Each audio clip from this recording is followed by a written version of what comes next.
Hi, my name's PJ, and welcome to our short presentation. Have you ever wondered how the rich keep getting richer while broke people stay broke and the middle class seems to be shrinking? Well, this isn't nearly as mysterious as it may appear when you examine the specific differences in how broke people, the middle class, and the rich spend their money. Now, this is such a simple concept, yet so profound, it nearly knocked me out of my chair when I finally understood it.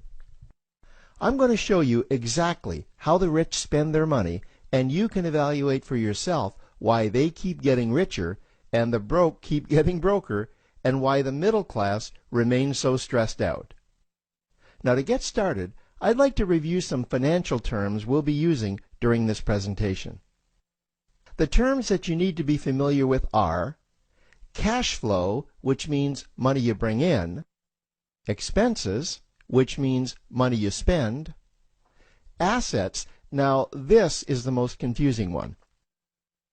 You're probably familiar with the traditional definition of an asset, which is something you own or have equity in. However, back in the 1990s, Robert Kiyosaki introduced us to a new definition of an asset in his groundbreaking Rich Dad, Poor Dad series of books. Robert taught us that an asset is something that pays you, and that's the definition we'll be using here. Liabilities is the last term, and it's defined as things that cost you money. As an example, a house is typically viewed as an asset, but can it actually be a liability? Yes, with our revised definition, anything that costs you money is a liability, not an asset. If you have a mortgage, your house is an asset to your banker because it pays him or her every month. But could a house also be considered an asset to you? Yes, in the right circumstances it could, when it pays you money. Let's say you buy a house and you rent it out, and it paid you a positive cash flow every month after all expenses. That would then be considered an asset. Now, one more time with the terms, just to be very clear before we continue. Cash flow is money you make. Expenses, that's money you spend. An asset pays you, and a liability costs you. Now let's take a look at how broke people spend their money. Now, when I say broke people, I'm not referring to the destitute. I'm speaking about that large portion of our society that lives from paycheck to paycheck and who never seem to have any money. In fact, most times there's more month left at the end of their money, and I'm sure many of you can relate to that group. On payday, broke people buy what I'm going to call stuff. Well, what's stuff? Well, that's inexpensive things that people buy that they don't really need to survive. You go into someone's house and you can't find any counter or tabletop space in the whole house because of all the stuff on it. Their house and their cars are full and cluttered with stuff. Well, where do they get all this stuff? They buy it at the flea market, at the garage sale, at the dollar store, at the craft show. So cash flow comes in and then it goes straight out the expense column to buy stuff. You see, broke people never really educate themselves on assets and liabilities. They justify buying all of this stuff by claiming that it costs so little. But over the years, it's all they ever have. The problem is their cash flow never produced or created more cash flow. Now, please understand, I'm not undermining or taking any shots at this or any group. I just see a lot of financial difficulty out there, and it really doesn't need to be that way. Creating wealth isn't a mystery, it's a formula. The only reason someone doesn't create wealth is because they either don't know the formula or they don't apply the formula. Now let's take a look at the middle class.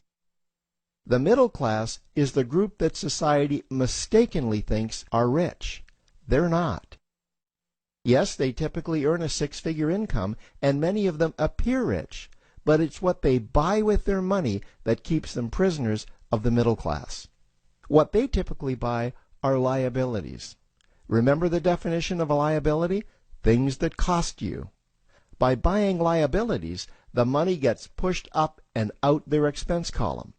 Liabilities are items like cars, boats, houses, airplanes, credit card debt. Now let's see just how this happens. The middle class gets a nice paycheck, let's say $10,000 for the month. They then split that down the middle and they pay their monthly expenses with half, and with the other half they make a down payment on a new car. The car costs $5,000 down, and after they add on the insurance and the maintenance, that liability now costs $1,100 new dollars every single month. A few months go by and they want a boat, then a vacation home, a Rolex watch on their credit card, a vacation on their credit card. And before you know it, their liabilities have raised their expense levels to near or above their income levels. They actually spend equal to or more than they make, meaning that they have to go to work and make a certain amount of money every single month just to cover their liabilities. The other important issue with both broke people and the middle class is that normally all of their cash flow is dependent on their own effort, meaning that they've educated themselves to exchange their knowledge and expertise for someone's money. Also, the money they earn is usually the highest taxed form of income. Here's an example. An attorney is knowledgeable about law, so people pay him or her in exchange for that knowledge on an hourly basis. The problem here is that if the attorney isn't sharing that knowledge with a client, then the attorney isn't making any money. This causes lots of stress and anxiety in their lives, and if you ever ask them to take an afternoon off to play golf with you, well, they very rarely can because of how much money it'll cost them to take that time off. On the surface, life's pretty good. The reality is that it's a roller coaster ride. That's the middle class.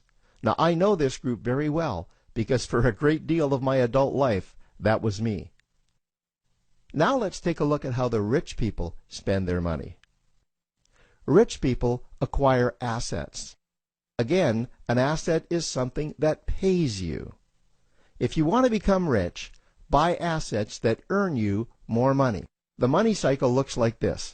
Acquire assets that produce cash flow, invest the profits to acquire more assets that produce more cash flow, invest those profits to acquire more assets that produce more cash flow.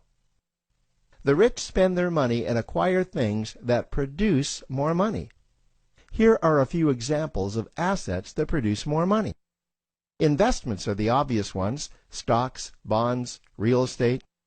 Education is another asset. If you learn how to do something that produces more money for you and you actually do it, that's buying an asset.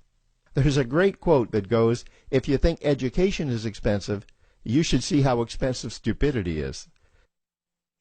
Another example of assets you can acquire that pay you are cash-generating opportunities, especially those opportunities that can create a passive cash flow. Passive meaning that once you build it up, the money continues to flow whether you're still building it or not. Here's a small example. Let's suppose you bought a pinball machine and you put it in a barber shop, and you don't spend any of the profits. You save them until you can buy another pinball machine and put it in another barber shop. This, by the way, was Warren Buffett's first business. If you don't know who Warren Buffett is, he's one of the top 2 richest men in America. The rich are extremely eager to find those passive cash-generating opportunities because those opportunities continue to pay them month after month, year after year, long after they've stopped working the opportunity. You know, I see this happen again and again with successful entrepreneurs. They find a passive cash flow stream that they build up, and it continues to pay them month after month, year after year. They then take those profits and multiply them in another passive cash-generating opportunity, and then again in another. In conclusion, here's what I've learned over the years. You can't find these passive cash generating opportunities unless you're open to hearing about them. Then, once you find them, you must be willing to see what fits you and then act. Now, the reason I say this is that I once answered a hokey little ad that I ended up generating 7 figures from, simply because I answered that ad and then took action. These opportunities are out there, you just need to find them. You also must be opportunistic enough that when the right situation does present itself, you don't miss it. So remember, broke people buy stuff, the middle class buy liabilities, and the rich acquire assets, preferably cash-generating opportunities that can create passive cash flow. They then take that cash flow and invest it in another asset that produces more cash flow. That's the wealth creation formula. Now, I trust you found this introductory information helpful. Now, to learn about one of the greatest cash-generating machines on the planet, click on the link below to proceed to step 2.